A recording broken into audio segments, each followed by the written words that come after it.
Hello and welcome to my morning note. Vámonos a España. Let's go to Spain, or more precisely to Catalonia, which we now know is about to hold a referendum on a possible secession from Spain. It's just the latest complication in the ever more complex tale of how Spain is trying to negotiate the Eurozone's financial crisis. With me now to try to offer some kind of a map through this very difficult tale is Pimco's portfolio manager covering the Eurozone, Myles Bradshaw. Myles, morning. Thank you very much for being here today. Let's start by looking at what is now a very familiar chart for many of us. This is the Spanish 10-year sovereign yield. It's barely reacted at all to yesterday's news of yet another austerity budget from Madrid.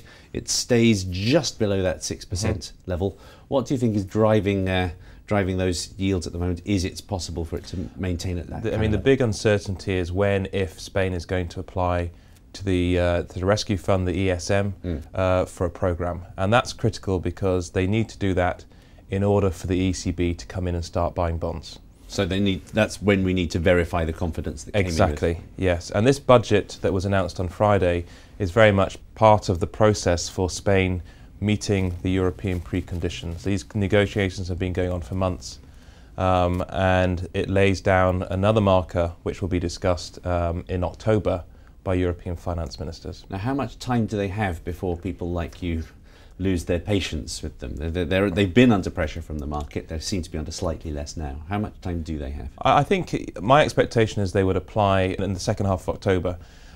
Just the sequencing of meetings, the sequencing of announcements from the recapitalisation of their banks, etc. And you've got a leaders' summit in the middle of October. I think if you start going into November and they haven't applied, that's when you'll start to see greater concerns about what on earth is going on. Okay.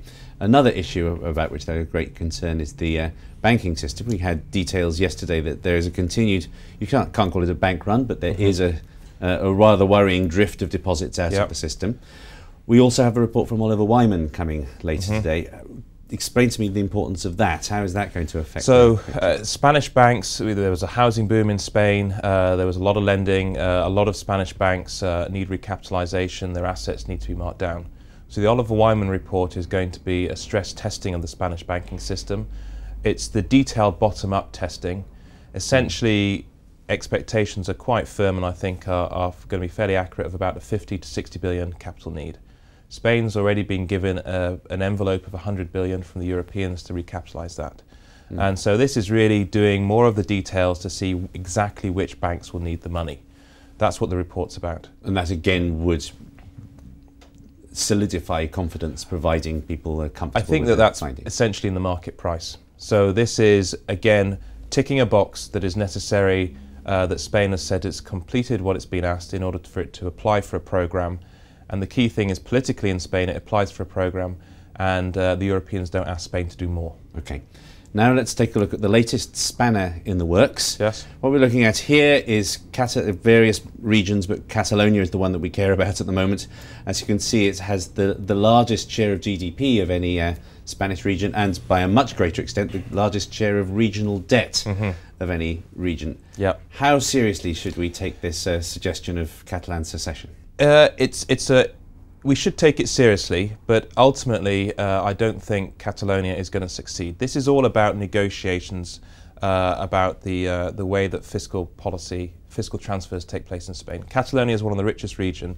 It transfers about 8% of GDP net to Spain. And basically it's having to cut its public services. So obviously the people in Catalonia are saying, why are we giving money to someone else and we're having to take cuts ourselves? So this is their attempt to increase their negotiating power. Ultimately, we would expect a political compromise to be reached, but it's going to be very noisy. We're going to have an election on the 25th, probably a referendum later. So it's going to be a lot of noisy background and uncertainty, but ultimately we expect rational heads to prevail. Okay, Myles, thank you very much indeed. Thank you. I think the read-through from what was really quite an extensive trip that we took through Spain there is that there is a lot of noise and a lot of reason to still be uncertain, but we do seem to have a roadmap for how Spain could conceivably get out of this crisis.